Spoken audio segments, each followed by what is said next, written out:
পৃথিবীকে আল্লাহ সৃষ্টি করেছিলেন আবার এই 10ই মুহররমে আল্লাহ পাক রব্বুল আলামিন এই পৃথিবীকে লয় করে দিলেন।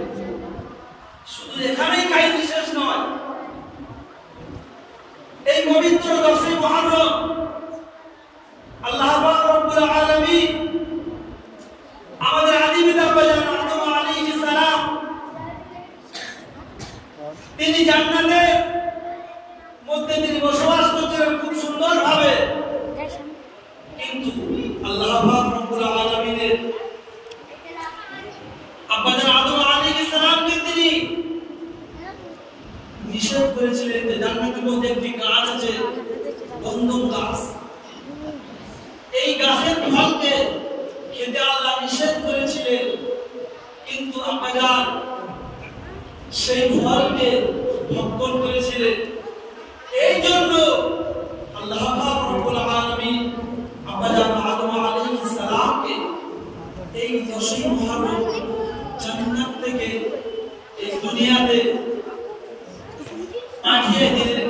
সেই দিনটা হলো পবিত্র এই 10ই মুহররম। শুধু তাই নয়, এই যুবকেরা জামানেরা শুনে রেখে দিন, আব্বাজান আদম আলাইহিস সালাম জান্নাত থেকে বার হওয়ার পরে আল্লাহ পাক যখন জান্নাত থেকে বার করে দিলেন, আব্বাজান আদম আলাইহিস সালাম জান্নাত থেকে বার হওয়ার পরে জান্নাত থেকে বার হয়ে আব্বাজান পৃথিবীতে আগমন করার পরে দক্ষিণ দিকে আম্মাজান হাওয়া আলাইহিস সালাম উত্তর দিকে দুজন দুই দিকে চলে গেলেন। আব্বাজান আদম আলাইহিস সালাম যে জায়গাতে গিয়েছিলেন সেই জায়গাটা হলো শ্রীলঙ্কা, বর্তমান জায়গাটার নাম হলো শ্রীলঙ্কা। শুধু তাই নয়, আবার আল্লাহ পাক রব্বুল আলামিন আমাদের আব্বাজান আদম আলাইহিস সালামকে আল্লাহ পাক রব্বুল আলামিন যেদিনে দুজনকে আল্লাহ একত্রিত করেছিলেন সেই দিনটা হলো এই পবিত্র মাহে মুহররম মাসের 10 তারিখ। আমাদের আব্বাজান আদম আলাইহিস সালাম তিনি যে ভুল করেছিলেন এর জন্য আব্বাজান আদম আলাইহিস সালাম আল্লাহর কাছে কেঁদেছিলেন, এত কান্না করেছিলেন, শুধু কম বেশি 3 থেকে 300 থেকে 350 বছর আল্লাহ পাকের দরবারে রোনাজারি করেছিলেন। এই যুবকেরা জামানেরা আল্লাহ পাক রব্বুল আলামিন যেদিন আমাদের আব্বাজানের গুনাহকে মাফ করেছিলেন, আল্লাহ পাক আব্বাজানকে যেদিন ক্ষমা করেছিলেন, সেই দিনটা ছিল এই পবিত্র মুহররম মাসের 10 তারিখ। যদি বললেন না বলে হবে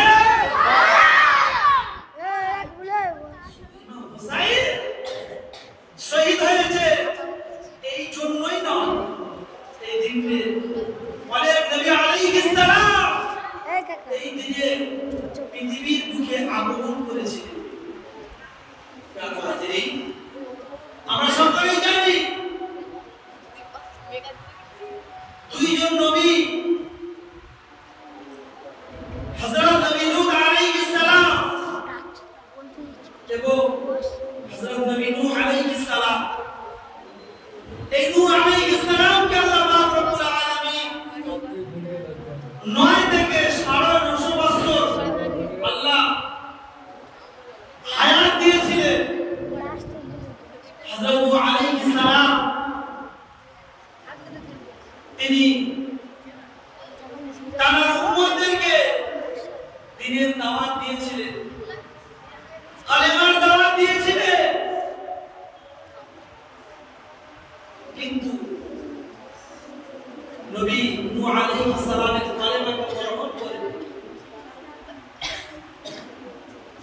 এরপরে নবী নূহ আলাইহিস সালামের পরে অত্যাচার, নবী নূহ আলাইহিস সালাম যখন তারা রাস্তায় বন্দী তাকে দেখতে পেত, তারা গোলা ধাক্কা দিয়ে ফেলে দিত। কত নির্যাতন, কত কষ্ট দিয়েছিল। নবী নূহ আলাইহিস সালাম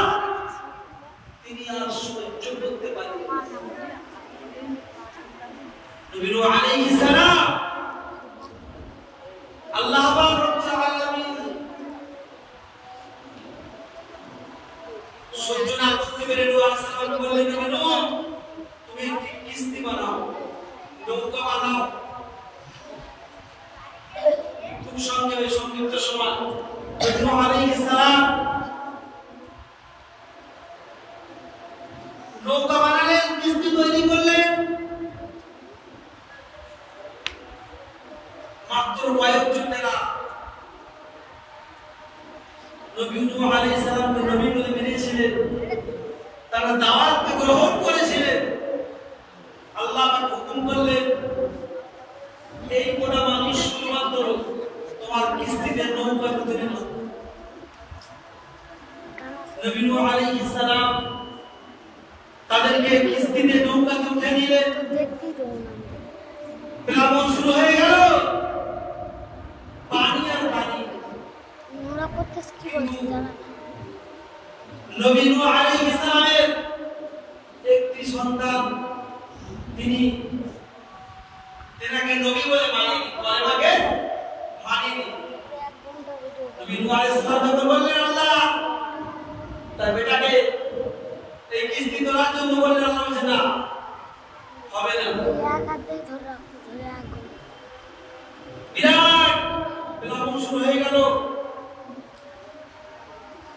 সে অনেক লম্বা ঘটনা। এরপরে যখন এই নৌকা, এই কিস্তি যখন জুদি পাহাড়ে পৌঁছালে, সেই দিনটি ছিল এই পবিত্র মাহে মুহররম মাসের 10 তারিখ। জোরে বলে, জোরে বললেন না? পবিত্র মুহররম মাসের 10 তারিখ। এর হাজিরিন, যাই হোক, আর অনেক ইতিহাস আছে এই 10 তারিখে।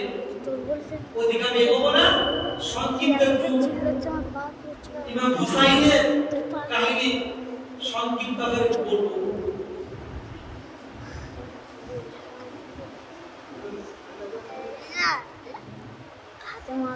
আমার দিনদার ইমানদার ভাইরা, জওয়ান যুবকেরা, নওজওয়ান তরুণেরা, আমরা সকলেই জানি যে আল্লাহ রাসূল সাল্লাল্লাহু আলাইহি সাল্লাম ইন্তেকালের পূর্বে তিনি কোনো খলিফা নির্ধারণ করে যাননি। তিনি কোনো খলিফা নির্ধারণ করে যাননি। আল্লাহ রাসূল সাল্লাল্লাহু আলাইহি ওয়াসাল্লামের ইন্তেকালের পরে যিনি খলিফা